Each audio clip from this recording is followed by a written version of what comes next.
What is going on, guys? It is Wrestlelamia here, back with another video. I was a go-home show for Bash in Berlin as Bronson Reed battles Braun Strowman and the WWE holds more qualifiers to determine the #1 contender for the Intercontinental Championship. Join us now as we look at this week's edition of the Red Brand, as well as the wildest news stories and rumors you need to know, including, is she really coming back to WWE? Bo Dallas honors Bray Wyatt, tributes to Sycho Sid, absent stars returning to action, and much more. Be sure to subscribe and hit that notification bell for daily wrestling videos, and follow us on Facebook for exclusive lists. Also check out our new videos on Wrestlelamia XL. Now, as always, we won't recap the show, but just look at the good, the bad, and the downright ugly. As always, we start off with the good as #1, spectacular Bronson Reed Braun Strowman hoss fight. Last night's Braun Strowman Bronson Reed slobberknocker was a match that fans have been waiting for. Bronson Reed battling someone just as big as him who presents a true challenge. The post-match mayhem was fantastic, and it helped further the idea that Bronson Reed has leveled up over the last few months, and heaven helps anyone who gets in his way.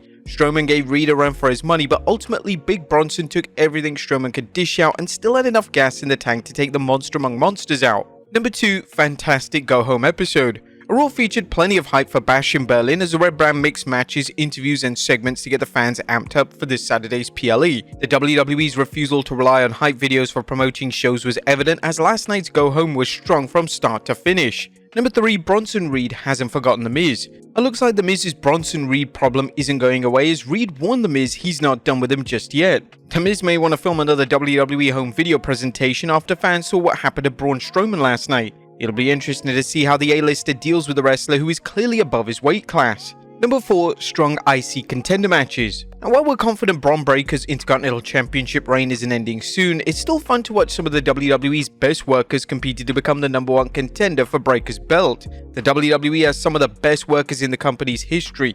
Fans have come to look forward to engaging matches every week, matches made even more engaging by making them determine the top contenders for the WWE's titles. #5, good foreshadowing with Xavier Woods. There was some fine foreshadowing last night with Xavier Woods adorned in black, an uncommon sight for fans accustomed to seeing the New Day's bright and colourful clothing. Fans picked up on this as Woods told Kofi Kingston everything is good between them, which longtime wrestling fans know is usually what a wrestler says before he stabs his partner right in the back. #6, Orton's incredible promo. Randy Orton delivered another great promo last night, showing a side of himself that fans aren't used to, that of a babyface who appreciates the fans' support and who goes out of his way to show his gratitude. Where exactly this is leading to is unknown, particularly given the rumors of Orton turning heel on Cody Rhodes over the title.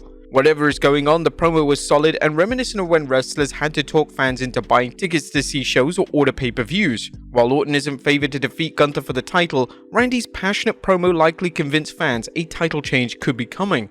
#7, more Wyatt 6 wrestling. Uncle Howdy's debut match was another strong step in developing the Wyatt 6 as more than dwellers in the darkness and as actual WWE superstars. Putting Howdy against Chad Gable was a brilliant move as Gable made anyone look good. Fortunately, Uncle Howdy did some heavy lifting himself, making this a good match. And WWE advertises next week's Raw. Kudos to the WWE for advertising next week's Raw, as they've been producing some fantastic content all summer, at a time when the promotion used to phone it in. But WWE promoting future shows is a reminder that they're not taking anything for granted. But that was a good. What about the bad? Is #1, Damage Control versus Pure Fusion Collective equals dud. As good as Raw has been, the WWE's efforts to get Pure Fusion Collective over, a task made even more difficult thanks to the faction's ridiculous name, by having them feud with Damage Control, has been a little bit of a dud. 50-50 booking isn't helping things, and the fact that no one involved on either side can talk isn't helping. The WWE needs to scrap this one before it drags down Damage Control, one of the WWE's best factions until recently. I was nothing downright ugly. Raw continues to deliver, and as we mentioned over the last few weeks, this could lead to fewer viewers jumping ship when Monday Night Football returns. What did you guys think of the Red Brand last night? Let us know in the comments down below. Now let's move on to the news.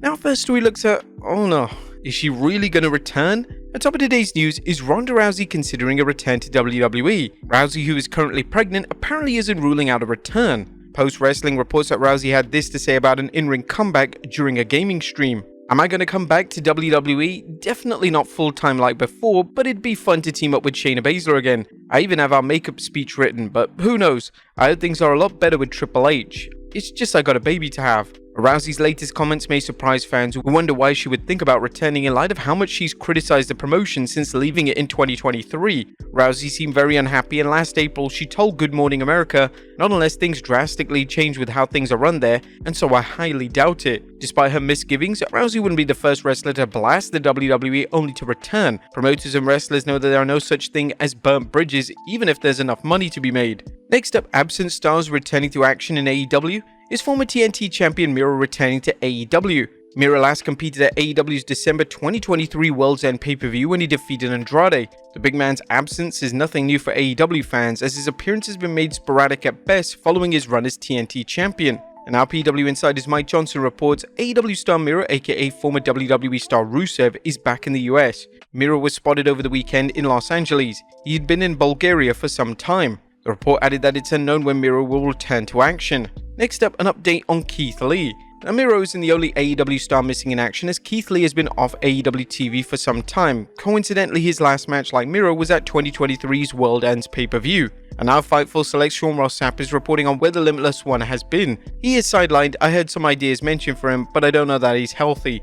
I've not got an update on that yet. Keith Lee's AEW run has been plagued by injuries, resulting in frequent absences. Lee has a lot to offer, but the combination of injuries and AEW's tendency to mismanage its roster has made Lee's time in AEW a big disappointment. Next up, Bo Dallas honors Bray Wyatt. It's been just a year since Bray Wyatt's tragic death, but the WWE and its superstars continue to find ways to honor the late great Bray Wyatt's memory and legacy. Not only are the Wyatt Six a tribute to Bray, but Bray's brother Bo, who portrays Uncle Howdy, has found another way to pay tribute to Bray. According to PW Chronicle, Corey Graves reveals that Bo Dallas's Uncle Howdy wrist gauntlet was fashioned from actual remnants from the ring gear of Bray Wyatt the Fiend. The subtle tributes for Wyndham have been amazing. What do you guys think of these different ways the WWE and its superstars are maintaining Bray's memory? Next up, WWE updates fans on commentary teams. Now it's time for an update on the new commentary teams for Raw and SmackDown, as both shows are undergoing shakeups in the announce booth. WrestleTalk is reporting Michael Cole and Corey Graves will be the commentary team for WWE SmackDown when it moves to USA Network starting September 13th.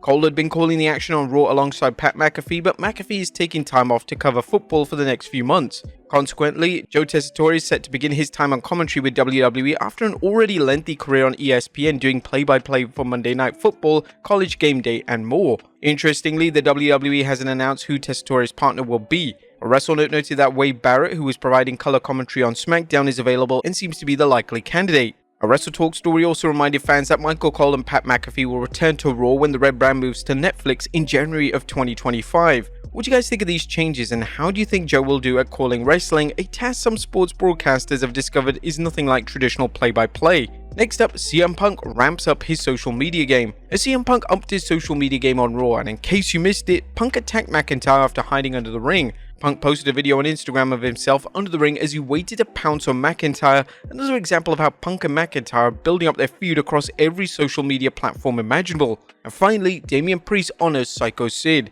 And last but not least, fans are still reeling from the shocking news that wrestling legend Sid Vicious passed away at age 63. Not surprisingly, the WWE honored Sid with a well-crafted video tribute, but that wasn't all, as Damian Priest offered a subtle shout-out to Sid on social media and on Raw alongside Rhea Ripley. Priest tweeted a photo of himself and Ripley with this message, "Masters and rulers of the world." Inside the Ropes pointed out how Damian honored Sid's memory during a run-in on the Judgment Day. As they went to exit the ring, Priest declared that he and Ripley were the masters and rulers of the world, a subtle tribute to the longtime catchphrase of Psycho Sid, who passed away from cancer yesterday at the age of 63. What did you guys think of the tributes to Sid Vicious? Let us know in the comments down below, and I'll see you next time with some more wrestling content.